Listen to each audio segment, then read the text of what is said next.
Hi, welcome to my Chimp Chat videos where I'm going to be talking to people who want to know more about the Chimp Paradox, or they've either implemented it into their life or they've read the book and they've not quite implemented it. Hope you enjoy them. And on this episode I welcome Josh Holleran, who has heard about my Chimp Paradox on his podcast, which is the Mirror Signal podcast. He's a driving instructor, podcast host and an MMA fighter. Is Josh Holleran for the Mirror Signal podcast. Welcome, Josh. Thank you very much, Nigel, for the invite. I'm looking forward to this chimp chat.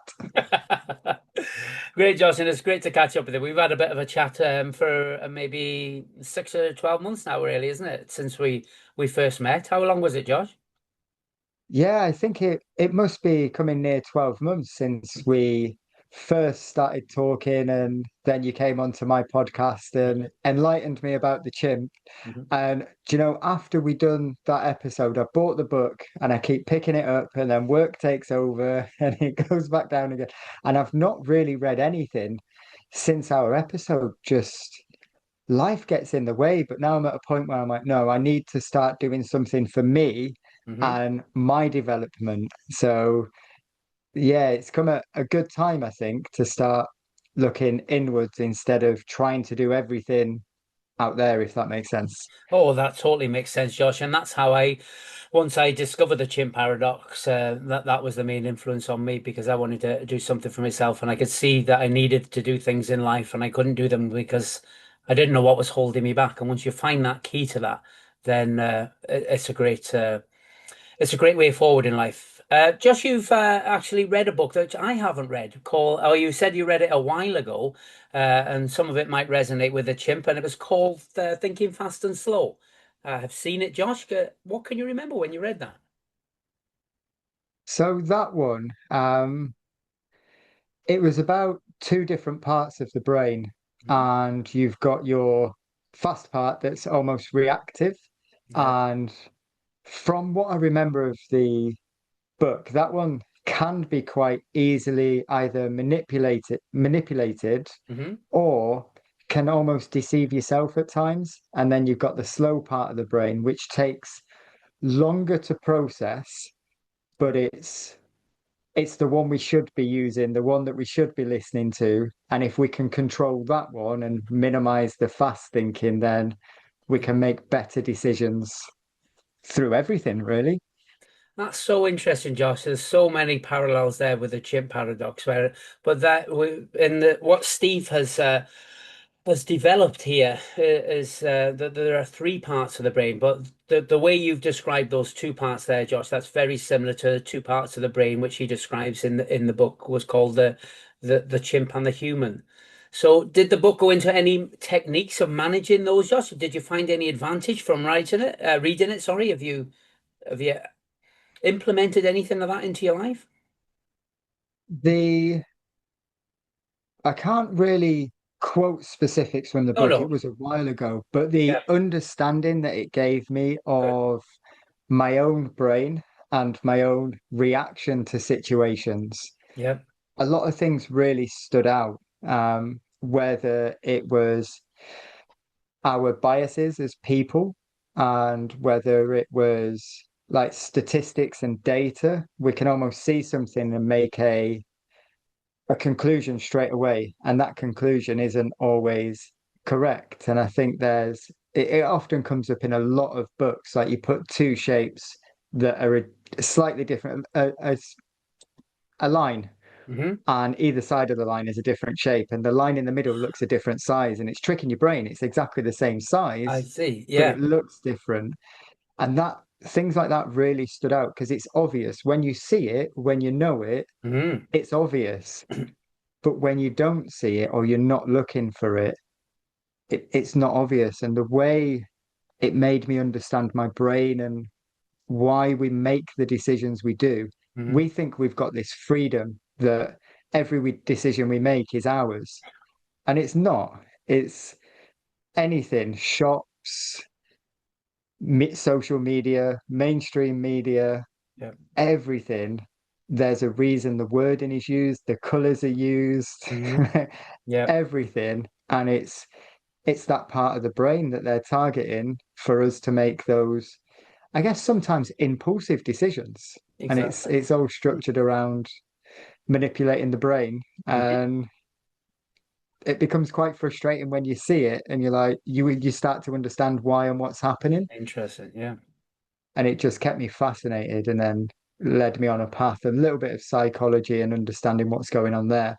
And obviously making the links to try and help my learners Hmm. and myself if I'm in high pressure situations. Hmm.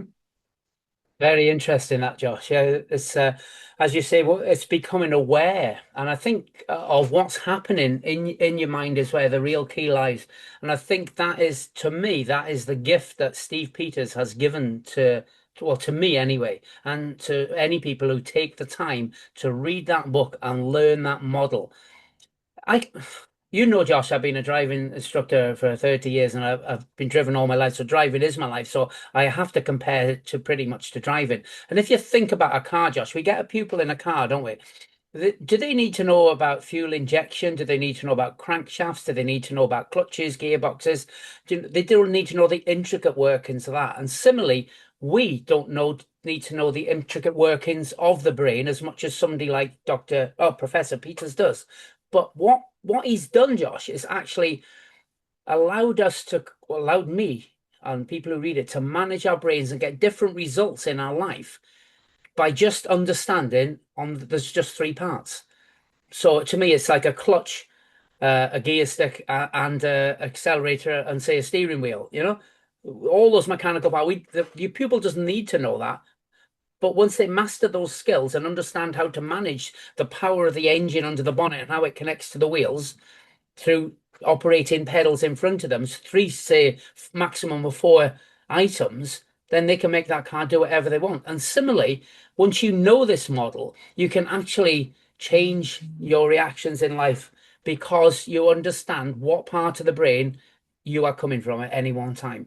And that is an absolute gift to me, definitely. And I thank Steve Peters for making it that simple that somebody like me can change their thoughts, feelings, and actions, and correspondingly results in life. Is it similar to what you in the thinking and fast and slow, Josh? Did you must have when you read that, you've some parts of that have resonated with you, and have you taken any of that forwards into your life? Yes, there's that side of it, the thinking fast and slow. And then, as we spoke about a few weeks back, I done a mindfulness course. Yeah. It was last year. And again, that was very similar. It was controlling our thoughts and our emotions, a slightly different approach to what really is the same outcome from the way I understand it. But what you said there with the car and the brain Mm-hmm. really now has got me really intrigued Mm-hmm. because it makes so much sense. Like the car is this big complex thing. Yeah. So is our brain, more so our brain. Got it, Bob. Uh, and understanding how to control it, we can do much better. And obviously, the more you know of the car, Mm-hmm. the more competent of a driver you become. And then the more intricate details you get, the more of an elite level driver you're going to become. Mm-hmm. And I can see that same thing when you can control your thoughts and decision making from the brain. Mm-hmm. But absolutely, when I read Thinking Fast and so I think it was around the time I was training to be a driving instructor. Mm-hmm. So it's always been a bit of a part of my teaching, and that is we can see when our learners are acting on emotion Yeah. and not logic. There's a big lorry driving towards us. Mm-hmm. So the reactive thing to do, the emotional thing to do is there's a big scary truck. I'm going to steer away from it. Yeah. So we end up on a curb or in a ditch. Yeah. Or the other side, again, the irrational, well, there's a truck there, I'm going to watch it. So as you know, we start driving towards the truck or the bus or Yeah. whatever it is. Yeah. Either way, at that moment in time, seemed like a logical decision for the driver Yeah.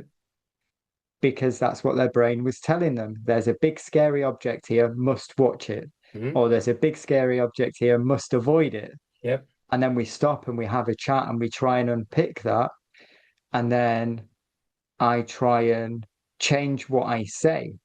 And when I see this situation arising again, it's like, look, let's control our speed and focus on the gap, focus on where we want the car to go. Yeah. And we're now eliminating that irrational fear of, I must steer away. Mhm. So I've always tried to understand that and how our emotions make the decision before our logic.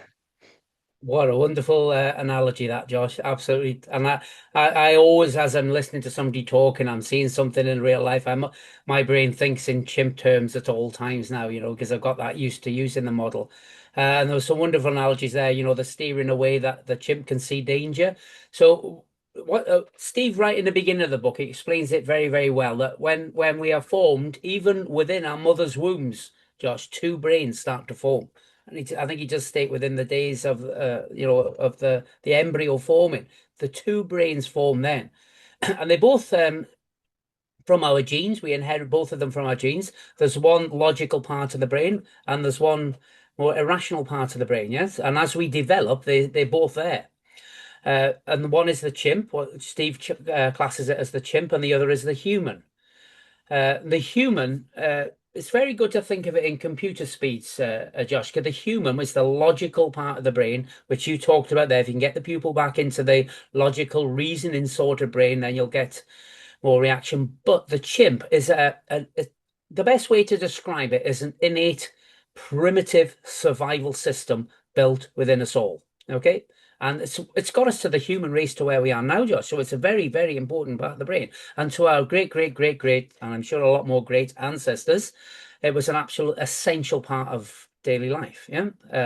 Unfortunately, well, I don't know what I say. Unfortunately, we wouldn't be here with it now. So fortunately, we've got it, but unfortunately, we don't require it to the extent that our ancient ancestors needed just to survive. But nevertheless, it's still there within every one of us. Steve has actually said to me when I was talking with him one day, he said it's Nigel, he described it as your inept best friend. And that's what it's like. And I thought that was absolutely spot on because it's there, it's trying to look after you, but it's overprotective and it won't let you step out of the comfort zone. It doesn't want you to get into danger. Hence why it's taking over the pupil and steering away from the big scary truck. It's a survival system, Josh, yeah? So that's what turns the pupil away from the truck.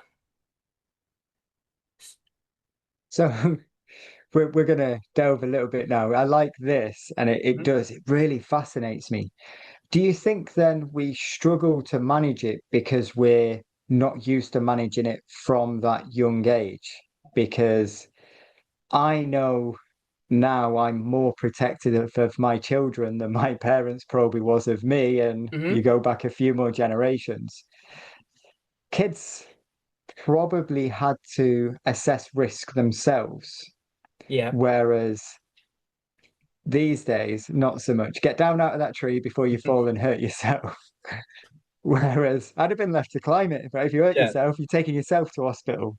Yeah. Um, Maybe so. so do you think that it's becoming more relevant now that we do need to be aware of it and control it because we're maybe not used to it? It interests me as to Yeah. you see people struggle with it. Has it Mm. always been a case that we've struggled, or has it been we've got out of practice of managing it? Well, it's time here to add the other piece of the brain in now, then, Josh, and this is called the computer. Okay, Okay. because there's a three parts in the chimp paradox: the human, the chimp, and the computer.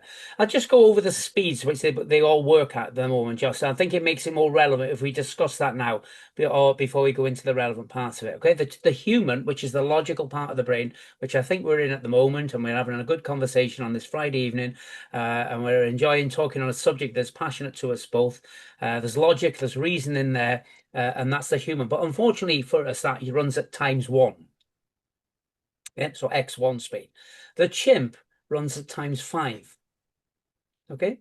And when I first went to that self-development seminar in West Ham in London, and I got hypnotized for 3 days. And I come home and I got the Chimp Paradox from the books. I decided I was going to start changing my thinking after the self-development seminar.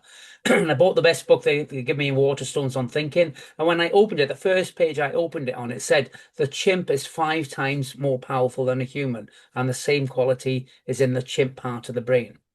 It can overpower the human at any one time, Josh. Yeah. I'll just before I just come back to that, I'll just mention the computer, which is an auto-functioning reference center within the brain, which runs at times 20. So the chimp can't even get a look in if we're operating on the computer. If you can operate, the more you can operate on the computer, Josh, the more successful in life you will be. The next best thing is to control the chimp and operate off the human on logic. You'll be successful, but it'll be a bit slower. The computer is absolutely the be all and end all of the system, because when we're formed in the brain, the computer is empty, John. When we're formed in the womb, sorry, I got my terminology wrong there, where the computer is empty. And unfortunately for us, the chimp and the human program that computer. They put the input in it as we get life experiences. Yep. So your chimp is looking into that computer, Josh, for past references of the danger that it's seeing. So the chimp immediately, we got the defense mechanism within us, receives, rightly so, receives every bit of information from our 5 senses. Okay? What we see, everything constantly. It's doing it now. You could hear a noise downstairs. You'd be thinking there was a burglar coming in or something like that. That's the chimp. It's circulating all the way. It's getting all the information in from the senses. If a saber-toothed tiger come jumping out of great ancestors, it would get the chimp would just kick in and get your hell out of the way. So it gives a 3-choice reaction. I'm sure you've heard about it: fight, flight, or freeze. That's the chimp in its Yep. innate, absolutely powerfulest form. If there is immediate danger, it takes over. The human and the computer don't get a look in. Your chimp does one of those 3 things. Yep. Whatever it perceives as best. You've got no choices, Josh. Yep. You step out into the road with your headphones in, the car's coming at you, the chimp just takes over in a second. That's what it's there for. Okay. However, when you stood up to ask to do a presentation, what does the chimp detect? If in your younger years you stood up and done a presentation in school and maybe you felt embarrassed because the words didn't come out right, or somebody took the mickey out of you or whatever, and the chimp says, don't ever stand up and do that. You are totally embarrassed, you got upset about it, and the chimp installs into the computer with emotion. Yeah, that was a nice little nod there, bit of an aha moment for you there, Josh, right? What did you think then? Yes, I can see that when I asked about is it more relevant now, Yeah, then it depends on that person's lived exactly. experience So it's no more relevant from now than what it from was years childhood. ago, Josh. Yeah. It's the same. It's an ancient Yes. system, Josh, within us. It's Yeah. it's primitive, and it thinks completely different from you. But once you can grasp that it is a system within your head that thinks differently, completely differently from you, from what you really want, Josh. There's a tale in the book called Phineas Gage, isn't it? The man's name was, and he worked on the Western Railways in Australia, America, sorry, and he had to hit these pins into the railway to secure the rails down. Yeah, and he was a wonderful man, and he got great responsibility, and he hit one of these pins, and it shot out, and it went straight through his eye. Yeah, and the human part of the brain is this frontal cortex here. Yeah, that's where the human is, the prefrontal cortex. And the pin shot straight through his prefrontal cortex. How the hell the man survived? But he survived. But he become the most aggressive, beast-like thing you've ever seen in your life, because the human was removed from the brain and the chimp just took over completely. And Steve gives that example at the front of the book, Phineas Gage. So we can see that if that is removed, Josh, then and if there is damage to any of the prefrontal cortex, then the chimp doesn't have well, it's in heaven then, isn't it? It's taking over. But you must remember though that the human also programs the computer, and that programs it with logic, Josh. Based on the speeds, if the chimp is at times 5 and the human's at times 1, is your computer being filled with more chimp than human? How does No, that no. work? Times one and times five, Josh, is just on everyday sort of life as it receiving the information. Yeah. So the chimp receives the information. It looks into if there's no imminent danger, it'll then, for a split second, and this is where Steve discovered it as he was brain scanning people over the years when he was a clinical psychologist. He was noticing these little flashes across the brain.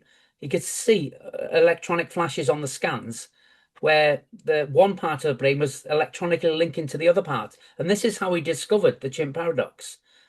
And then he studied it and he understood that that part was looking into that part for a reference. So he's seen the information coming in from the senses to that part, the amygdala, shall we call it? Yeah. And then it's looking into, I think it's called the hippocampus. I am not a psychologist. Yeah. I'm Nigel Richards, the bloody driving instructor, I just know, but I do know what he's on about, so I can't go into the terms. And he's seen it looking in there. So he knew it was looking for references and it was past references. And if it looked in and seen a past reference was, well, he presumed he couldn't actually see this, could he? But he presumed if there was a past reference, then immediately that chimp would then start giving black and white negative thoughts into your body, releasing all sorts of chemicals to prevent you going to that situation again, you see, Josh, yeah? So the key to the first thing when I read this book, Josh, I read it twice and then I started contacting the Chimp Paradox team. This was back in 2012, 13, around there. And I went to wanted to understand more, and I'm not really a reader. I'm a visual kinesthetic learner, a VK learner. Yeah, I just we all know the learning methods, don't we? Yeah? So I need to actually go and see somebody talking about it and then put it into action, and that's how I learn best. So I went to contact the Chimp team, and I wanted to get up there, and I went to Wortley Hall in Yorkshire with a basic knowledge of the Chimp Paradox of what I read in the book. But on that day, I think it was the 12th of December 2013 or the 13th of December 2012. It was one of them. It was snowing, and I can always remember driving there. And I distinctly remember, and that day, they told me that if you can, once that chimp takes over times five, Josh, the blood flow in the brain goes to that chimp. And once the chimp has got control of the blood flow, unless you know how to control that, a method of controlling that, Josh, then you don't stand much chance. So that's why it's five times stronger. So when should we go back to learning driving, for example, when your learner gets to a set of traffic lights and they're not feeling that confident and they stall, and the person behind starts blowing the horn, and the person behind that starts blowing the horn, and when the pupil just wants to give up and just get out of the car and they go into complete meltdown. Well, that is the chimp now, perceiving that as imminent danger now because everybody's blowing the horns and everything's stalling around them. So the chimp at that point then is pushing those black and white thoughts. There's no reasoning. Yeah, they're just solid black and white emotional thought. They're trying to remove the pupil out of the car.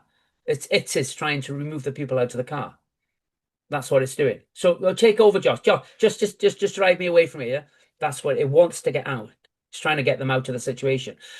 So to manage it, Josh, you need to have a system in place to stop that blood flow. Mm-hmm. Because we need to get the How do blood we do flow that? back. Sorry? How do we do that? Is that where the computer comes in then? No, it isn't really. No. If you got the computer program right, it wouldn't even get a look in. But nevertheless, but no, Josh, Steve, there's various methods, but Steve, the one I really like and I've used with many people is the helicopter method. First of all, when you're in that situation and the chimp has got the control of the blood flow, you must imagine a big stop button in your head. Press the stop button and just halt your thoughts for a moment. That will stop the blood flow. And then picture a helicopter coming down, picking you up, and then you look down on the situation and realize in the whole scale of life, what is it? It's a minuscule little dot. And then that, if you go through that process each time, then it slows the chimp, the blood flow halts to the chimp. We get some blood flow back to the human, and we get logic and reasoning in there. That's how we do it. So I think I know I mentioned it at the beginning. Mindfulness, I think that's one Mindful. of the benefits I got from mindfulness to Yeah. allow me, like I do sport competitive sport away from obviously driving instructor and everything else I that I have do. heard about it.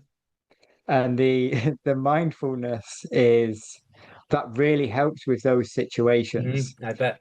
And what's interesting, you use the reference there, like when your student stalls at a set of traffic lights and the chimp takes over.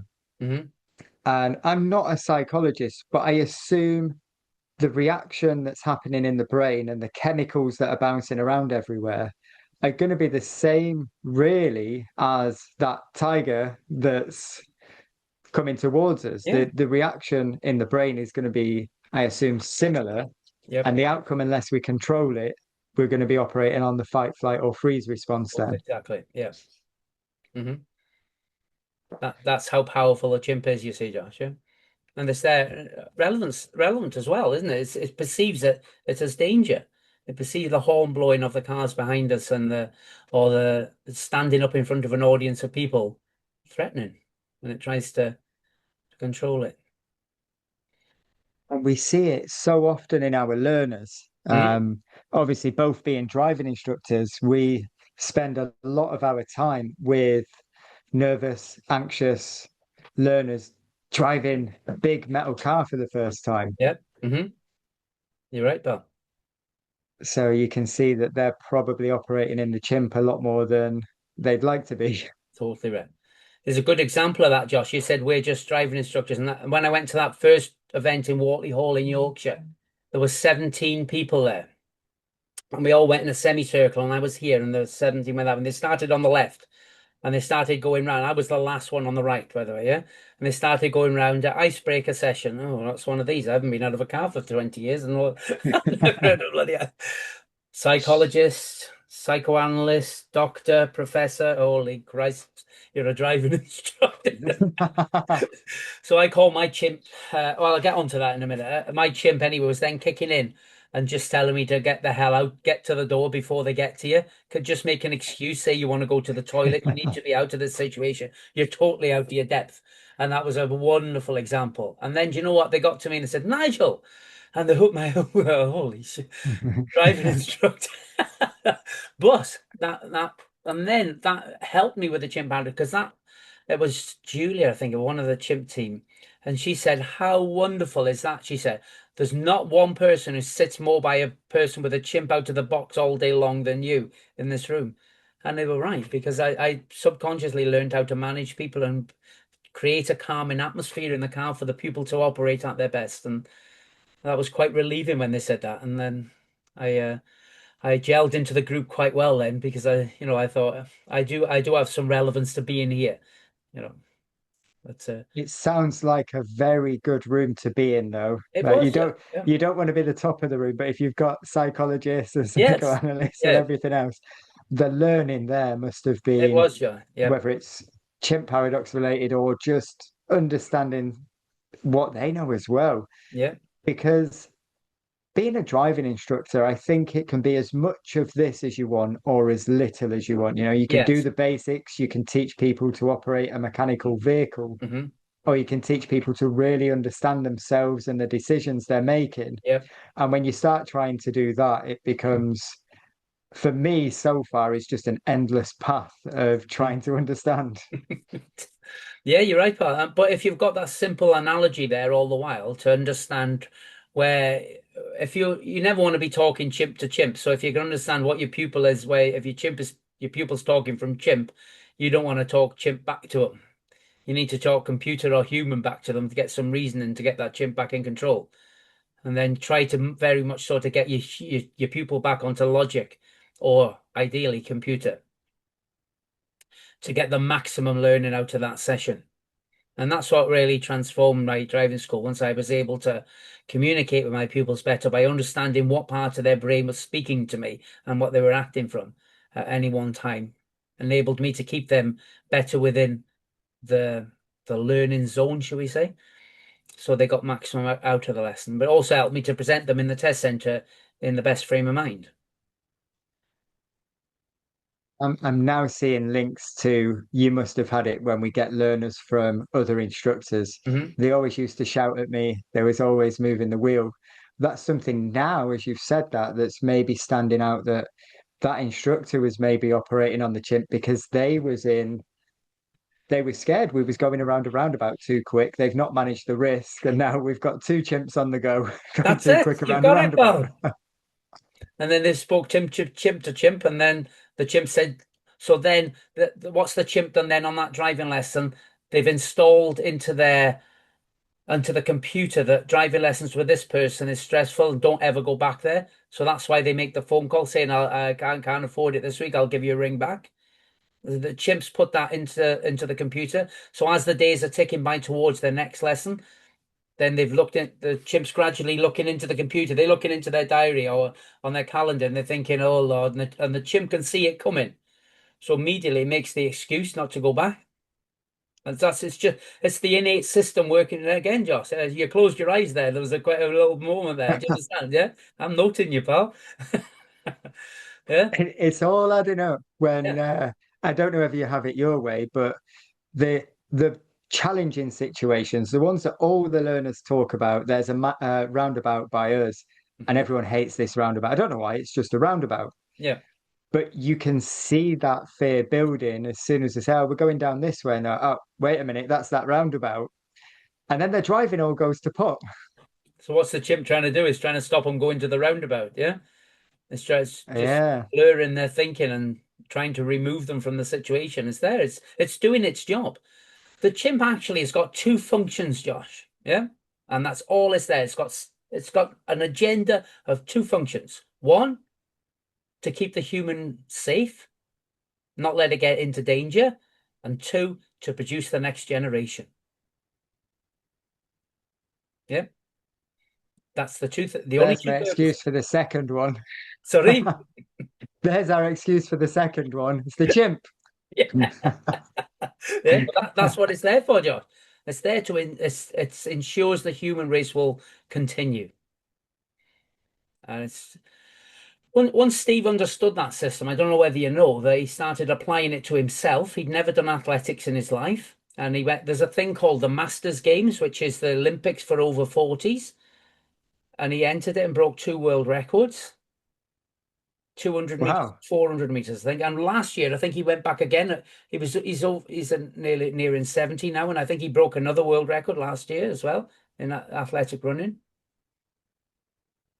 And that's all from being able to control the brain. I don't know what part's doing that yet, because now I'm as unaware, but I just know a bit more now as Mhm. to how is he achieving that through understanding, because it's called the chimp paradox, but I assume that it's more based on all three parts rather than just putting this chimp in a box. There's more to it than, oh, that's my chimp, switch it off.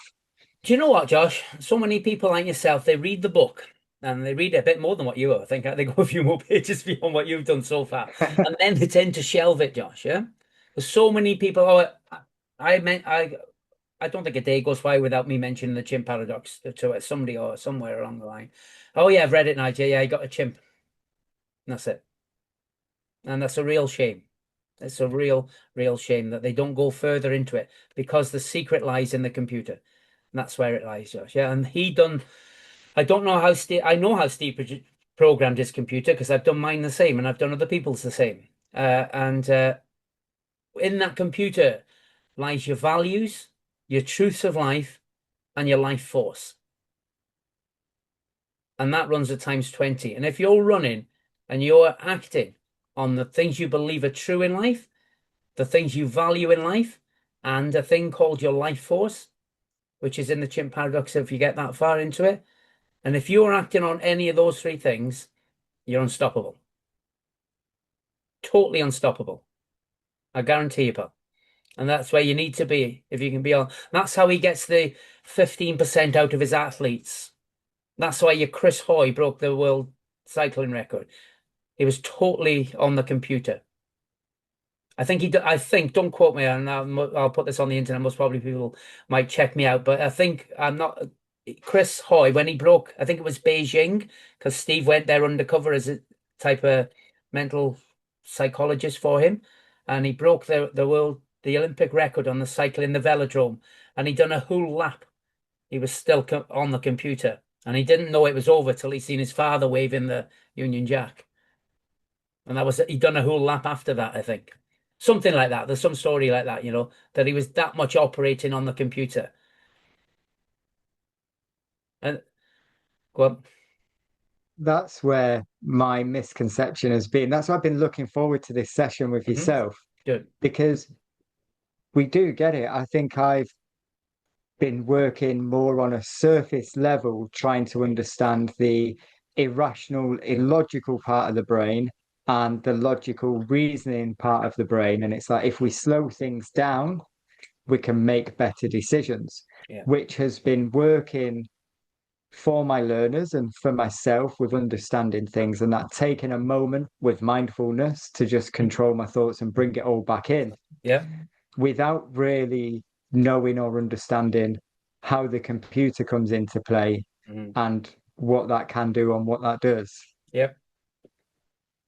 That is exactly what I notice with so many people, Josh, with the chimp paradox. They get to that part, and they try to manage the chimp, and they do success to an extent. They manage the chimp, but the secret is definitely within the computer, because it runs at times 20, Josh.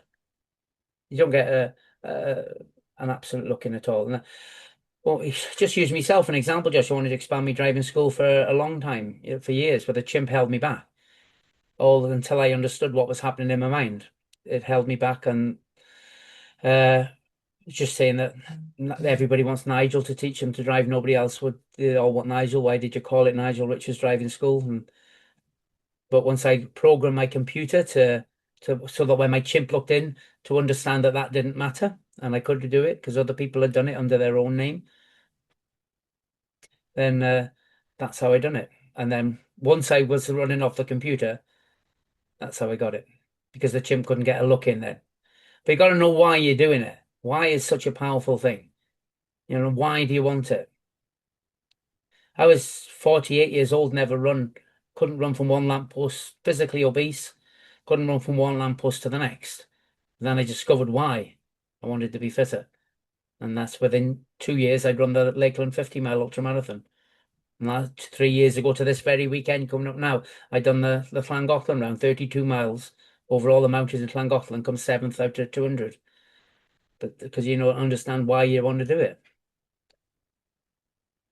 Does the computer take some of the emotion away or all of the emotion? How does that work? Because I know myself, I make decisions based on emotion a lot of the time. And when I remove emotion, I make better decisions when Yes. I just objectively look at a situation. Yeah, you're right, Josh. No, it doesn't. I don't think it can remove all the emotion, because the chimps there, there's an emotion involved in acting on your values as well, Josh. But that's more positive emotion rather than negative emotion. Do you understand? Yeah, because Yeah. you've got to find out in what to program the computer, Josh. You've got to find your values, and it's quite a harrowing experience. Yeah, but once you find them, God, it's worth it. And then you've got to make a physical effigy of those values, so that you're constantly reminded of the values, and you keep working off your values all the while. And the chimp doesn't even get a look in. It would, because it can't, because the chimp the computer will shut it down running at the speed. So if if you I value one of my main values is giving. I love to give, and if I'm operating on giving and helping people, then I'll do anything to help somebody. Maybe that's why I'm a driving instructor, because I've always operated on my values. I really, really enjoy helping people. And if you're doing that, and the chimp doesn't even get a look, I done that run. I raised £800 for charity on that run. I'll do anything just to help people. That's a value. I love learning. I love learning. That's another value of mine. You got to get it down to 5. In the Chimp Paradox, there was a thing called the Stone of Life Day. It doesn't do them anymore, but that's where I went on the Stone of Life Day, and that's where I created my own Stone of Life. I found my values, and that's the day that changed everything. That was in 2014. That's when everything started to change, because my computer's now programmed up to manage the chimp. And actually, once that happened, then the chimp started beating its chest. then the chimp actually, I thoroughly believe the chimp will come on your side then when you start achieving it because it's like when I first seen two of my instructors in the same street at once, that was a big moment for me. And I was driving the other way and I seen two of my cars coming the other way. And then the chimp was beating its chest then, whereas then it had held me back for years. But I guess we can see the relevance of that if we go back through our like evolution. Hmm. The fear of a larger animal was something like that, that fight, flight, or freeze. But we Hmm. had to eat. We needed to eat. So if we win one, right now we know. If we go back to Maslow's laws of needs, isn't it? It's something like that. It's like a pyramid, isn't it? Yeah, the basic needs are at the Yes. bottom. Yeah, and if you need basic needs, you're going to get them. And if your family needs basic needs, you're going to get them, kid, aren't you? Yeah, because that's when you're acting. Because you've everybody when you do when I don't think anybody I've ever seen has done the Stone of Life thing has not put family on there. I don't think anybody has. That's all you got to pick the family card because everybody. So if you're acting on something like I started running because we bought a dog. He's sitting here by the side of me now. He's old in his years now. But when we bought him when he was a puppy, I wanted to go walked him up this hill, and I was absolutely bloody knackered at the top of the hill. My daughter wanted to go running around the field with him, and I said, "I'm sorry, Al, I can't." And that was the moment for me. Then I couldn't enjoy the puppy or time with my daughter. So that was the time when the computer kicked in, and I decided to learn to run. And so I lost 5 stone and run the Lakeland 50-mile ultramarathon. So that's what done it for me. And then and then the whole value thing is because I want to spend more time with my daughter, and now I've got a grandson. So that's why the driving school's expanded as it does, because I'm acting on my values. That's what it will give me. That's when you're acting on that. Same as Steve Peters with his athletes. Can you imagine being in the Olympic four? I love 400 meters. If I could run it before, I think it's the ultimate distance for me. Yeah. Even though I do ultra marathons, the 400 meters, I just think, can you imagine that coming into the home straight, and you're at the front and you can see the line, and suddenly you see this other runner.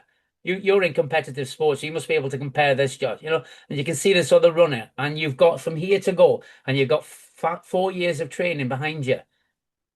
And what do you do? And then you realize that you beat him in the Vienna qualifiers, and you're running for your country. And that's when you'll do it. Because that's much more powerful than any chimp. The chimp wouldn't even get a look in if you were running on those values. That's how powerful it is.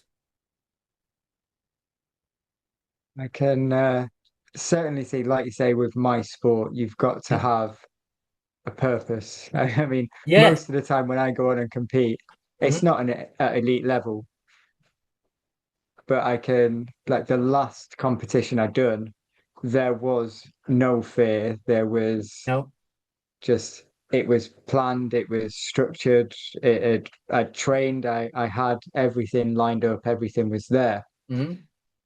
And I'd never felt more prepared for a situation. Wow.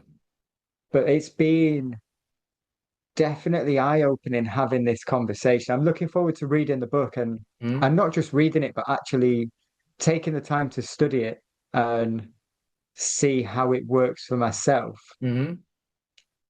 Because I'm at a stage now where I need a direction. As we was talking about before recording, Yeah. there's a lot going on in my life at the Yeah. minute. And it's like I've got to do something for me. I need to get back training. And I'm not training at the minute. And Hmm. obviously, as you probably know, last time we spoke, I was either preparing for my fight, I'd just Yeah. had it, or I was getting ready, whatever. Yeah. And I've not really trained since. Maybe that's because I'd peaked at that point and I'm like, yeah, I'm done now. Mm. But I need that structure and discipline back. And Hmm. there's something holding me back from getting up and going to the gym in the morning. I don't know what it is. I don't know why, but we need to find out. I love to help. That I just make excuses. And I don't know. I don't know why. No? But what I'm wanting to do now as well is my own development. Obviously, I've got my own podcast and I learn a hell of a lot on that. Yeah. But that's very broad Hmm. for a lot of it. And now it's like, let's do things for me. So I'm going to be starting this path with the Chimp Paradox after this, what we've done tonight. Yeah. And hopefully we can do a follow-up and Oh, it will I really. can provide a more insightful opinion on the Chimp Paradox rather That than would put be your good. chimp in a box. Let's do that. Let you have a think about it, Josh. And I'd love to do that with you because I'd done this with Lee Thomas as well. And he got to the World Ironman finals. And he did get there after Oh, I went through it on 4 episodes on his podcast. And he did get there. So I would love to get you back in that competitive mode, Josh. That I'd be acting on a value there. Mhm. I need to find which value it is that I need to find my values. That's how you find them, kid. I'll, you send me when we get off air. You send me your address. I will post these to you, but you'll have to send them back because they're the last pack I've got. They used to give them away free on the Chimp Paradox. They don't give them away anymore. All right. But I will be sending this I to will you, Mr. Holleran. Right. And then when you get them, I will instruct you on what to do. Then we'll have another podcast, Bill. I would love that. Yeah. Absolutely. Let's find them.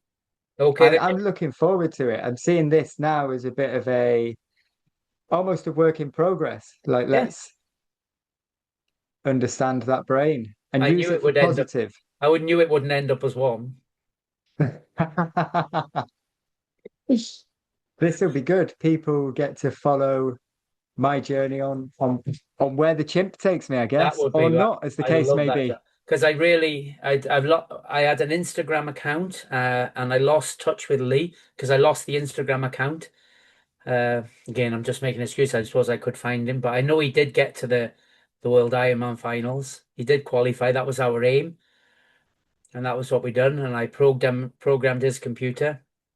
I went to one of the Chimp Paradox events and I sat down at the front. There's only one seat left, so I sat there. And ironically, he was sat opposite to me, and I didn't even know him. But he'd come there on the back of that, and then that's how we did meet each other then. But I haven't kept in touch with him. But I do need to. But I'd love to do the same for you, Josh. Especially, I love somebody who's involved in a competitive sport as well. Because I used to race cars myself. That was my competitive sport, and then I always have to have some competing in my life because my family raced dogs for years as well. So there's always a bit of sport there involved somewhere. But I'd really like to do that for you, Josh. So should we call it a day there then, pal? And we'll end that, Josh. I've thoroughly enjoyed that. I don't know how long we've been on for, but I'm sure I'll be able to edit it with your help and get it up onto my YouTube channel because I thoroughly enjoyed that, Josh. I can't think of any way to spend a Friday evening more than stop talking on my favorite subject of the Chimp Paradox. Thank you very much, Josh. I really appreciate your time, and I look forward to having a future episode. Thank you very much, Nigel. Thank you. Thank you, Josh.